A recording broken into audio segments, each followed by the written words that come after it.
Let's start with some breaking Formula One news. Yes, and our F1 reporter Craig Slater joins us now. Craig, what can you tell us? Yeah, I was just looking on the Sky Sports F1 X account, and they 5 minutes ago posed the question, will it be Yuki Tsunoda or Liam Lawson to partner Max Verstappen next season? Well, within 5 minutes we have the answer. It is Liam Lawson, which is what we've been reporting for some weeks now. He's 22 years of age. He's from New Zealand. He's had 2 little stints in the V-Carb car, which is F1's junior team. That's him there with Dr. Helmut Marko.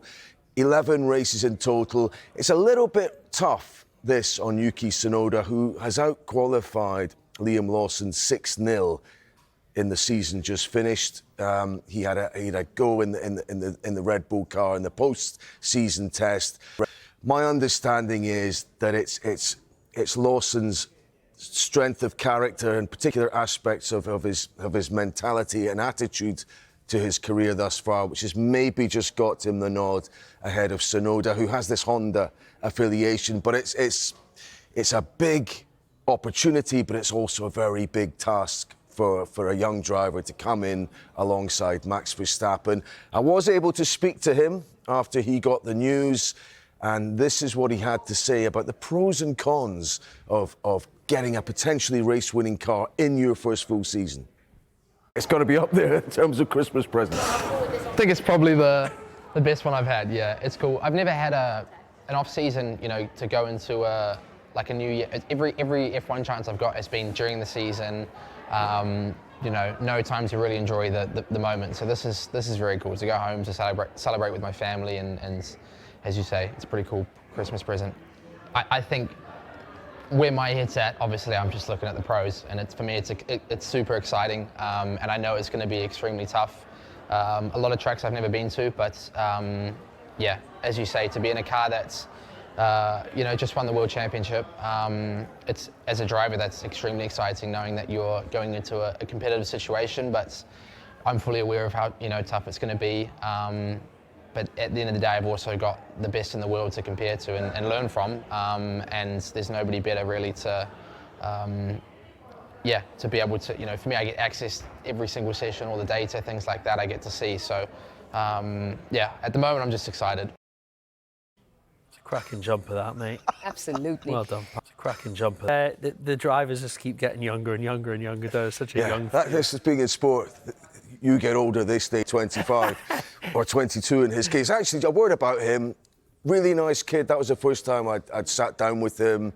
From a normal family. Family had to sacrifice a lot, loans, all that kind of thing to get him a start in racing. He said he was running around at the back in karting because richer kids had better equipment, but managed to get on the Red Bull programme. Credit to Red Bull, who have this conveyor belt of talent. They've brought a lot of people of normal means into Formula One, which has been the preserve of rich people by and large.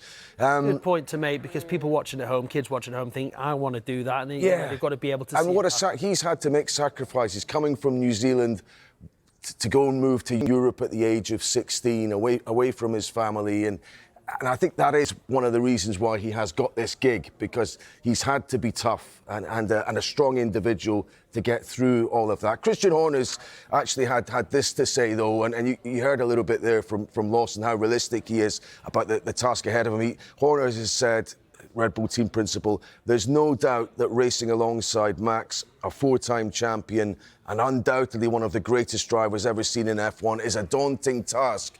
But I'm sure Liam can rise to that challenge and deliver some outstanding results for us next year. Driving alongside Max has been almost career ruinous for the likes of Pierre Gasly, who's been a race-winning driver.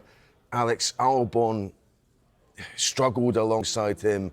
And then latterly, we've seen Sergio Perez almost wither as a talent, it has felt over the last year or so. So it's not an easy thing to do. So Lawson's in, Sergio Perez is out. What's next for the Mexican? Difficult to know. It's been expressed publicly as his choice to step away from Red Bull, and we have to accept that at face value. Ultimately, he was very proud to represent his country in Formula One. He has talked about, saying to his fans, I will see you again. So I think he does hope to get back into F1. Might there be an opportunity with the Cadillac team, which is an American team, coming into F1 in 2026? There's no space on the 2025 grid. I did speak to Christian Horner about the potential to swap Lawson and Perez. Remember, Daniel Ricciardo, as an experienced driver, went back into that V-Carb, that RB team. Christian Horner said it wasn't something they even got started talking about with Checo Perez.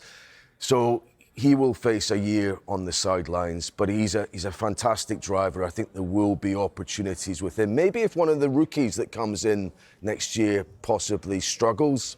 Let's see, there's 6 drivers entering their first full season, and I understand that one of those 6 should be Isaac Hadjar, who will replace Liam Lawson in that Red Bull Junior team next year. Right. That's not confirmed yet, but that is what is set to happen. That will complete the 20-man grid for 2025. Good stuff, Craig. Thank you very much indeed. Thanks, Craig.